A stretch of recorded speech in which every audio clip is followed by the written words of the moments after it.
Terapeutas de Reddit, ¿cuál ha sido su mayor momento de sé que no debería juzgar, pero mi asterisco RDA? Usuario 1. Al principio de mi carrera, mientras trabajaba en un centro comunitario de salud mental, tuve una clienta de 17 años con una hija de 18 meses y un embarazo de 4 meses y medio cuando empezamos a trabajar juntos. Tras forjar una relación de confianza, me confesó que su padre la había violado repetidamente durante los últimos 3 años. Él tenía la custodia exclusiva de la niña porque su madre sufría de drogadicción y le habían retirado la patria potestad. Denunció a la policía local, de un pueblo pequeño, pero eran amigos de su padre y no le creyeron. Le dijeron que solo presentarían la denuncia si detallaba las agresiones sexuales en presencia de su padre, afirmando que si no lo hacía, sabrían que mentía. Sus mayores temores eran que sus hijos fueran biológicamente de su padre y que no se haría una prueba de ADN porque no quería verlos ni amarlos de forma diferente. Presenté varias denuncias ante diversas autoridades que se negaron a investigar o a expulsarla del hogar. Al final, mi supervisor y yo nos esforzamos muchísimo para ponerla en contacto con una agencia de atención a víctimas de agresión sexual muy completa y servicial en otro estado. Mi agencia y la nueva agencia dividieron los gastos para que llegara allí, se estableciera y estuviera a salvo. Para entonces, ya tenía 18 años. Todavía pienso en ella 20 años después y espero que esté bien. Usuario 2. Evalué a una menor y tuve que testificar en un tribunal de familia. Durante la sesión judicial, me enteré de que la madre había alquilado a su hija mayor a sus amigas cuando tenía entre 15 y 17 años. La madre le dijo a la hija que tenía que hacerlo, de lo contrario, sus hermanos quedarían sin hogar y pasarían hambre. La madre usó la mayor parte del dinero en drogas. El padre paga el alquiler y le lleva la compra cada semana porque sabía que la madre no tenía dinero. La custodia estaba repartida al 50% cuando esto ocurrió. La jueza no revocó la patria potestad de la madre, quien recibió visitas supervisadas los fines de semana. La jueza dijo que no estaba claro si la intención de la madre era que sus amigos violaran a su hija, por lo que no iba a revocar la patria potestad. Continuó hablando de la importancia de que los niños tengan una madre en sus vidas.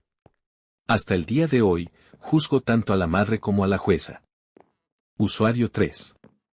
Comencé mi primer año de prácticas en el Departamento de Salud Conductual del Condado trabajando con niños de crianza. Seguí a mi compañera de trabajo en una sesión con una niña de 10 años. En el camino de regreso a la oficina, me dijo que la niña de 10 años había sido víctima de abuso sexual infantil reiterado y había formado un gran vínculo con sus cuidadores y quería quedarse con ellos.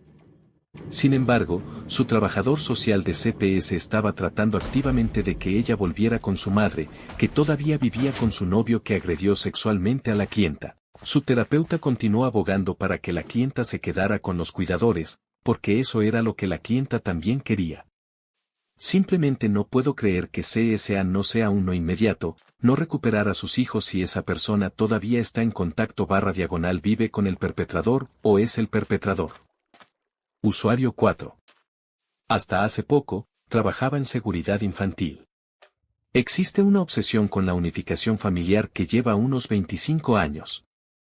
Es completamente desquiciada y ha causado muchísimo daño a los niños. Todo sucedió porque nos dimos cuenta de que era más económico intentar apoyar a las familias y mantenerlas unidas que enviar a los niños a hogares de acogida. Como resultado, subfinanciamos los hogares de acogida y también los recursos necesarios para apoyar a las familias y sacar a los niños de situaciones realmente difíciles.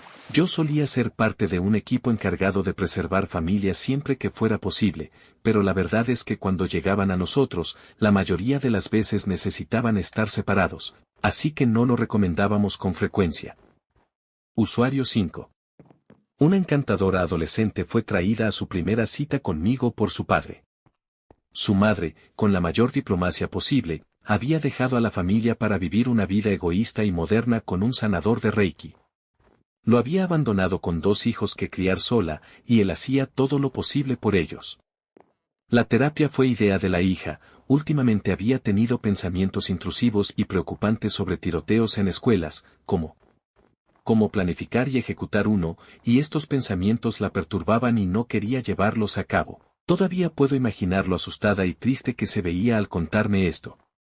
Solo quería abrazarla, pero en lugar de eso, la elogié y animé muchísimo por buscar ayuda y confiarme esta información. Además, cumplía la mayoría de los criterios diagnósticos para el inicio de un trastorno esquizoafectivo. Llevamos a papá a la sesión, lo pusimos al día y le explicamos lo más urgente del plan. La llevaría a una evaluación completa con un excelente colega psiquiatra que entendía la situación y la iba a llevar de inmediato. Mi hija parecía aliviada, mi papá parecía aliviado, y quedamos en hablar pronto. Bueno, mamá se despertó de la zanja del festival donde se había desmayado para llamar a mi oficina, furiosa, y se puso furiosa conmigo. ¿Cómo me atrevo? ¿Estoy intentando envenenar a su hija con fármacos? ¿Acaso le saqué sangre y le revisé los niveles de vitaminas? ¿Quiero una mala reseña en Google o, peor aún, que emitan una orden de arresto? ¿Acaso entiendo de suplementos Herbals? Necesito parar ahora porque me duele la cabeza recordando todo esto. Usuario 6. No era terapeuta, sino trabajador social. Trabajé con adultos con discapacidades del desarrollo, identificación actual.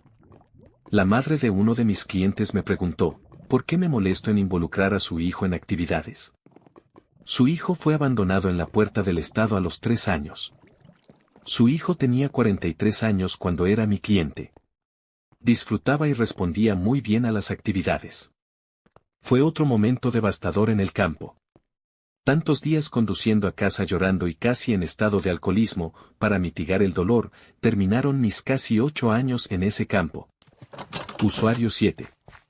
Como pasante, atendía a una pareja en la que la mujer regañaba al hombre porque su madre pertenece a una secta abusiva que tortura niños, mormona. El hombre se había excomulgado y no interactuaba con sus padres desde hacía años. Ella pensó que esta era una buena razón para no dejarlo criar a sus hijos, como si no pudiera salir solo con ellos porque sus padres son mormones. Dice que le preocupa que deje que su madre secuestre a sus hijos y me pidió apoyo para sus creencias. También lo insultaba, era extraño. Todo el tiempo él está como, ni siquiera hablo con mis padres y amo a mis hijos. Al final dijo, supongo que soy una zorra, no, mirándome como si quisiera ver mi reacción, y sin querer solté, tus palabras, no las mías. Uy. Usuario 8. Ya hay suficiente terror aquí, así que aquí hay más bien una situación de que...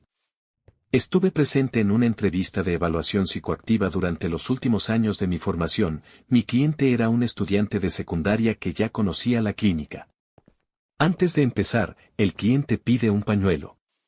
Claro, es lo normal, entre las alergias primaverales y todas las razones habituales por las que se necesitan pañuelos durante la terapia, teníamos bastantes. Intentando conectar, como la persona ajena a la sala, hice el equivalente a ¿qué tal el tiempo? ¿Alergias fuertes? No, solo necesito un paracaídas.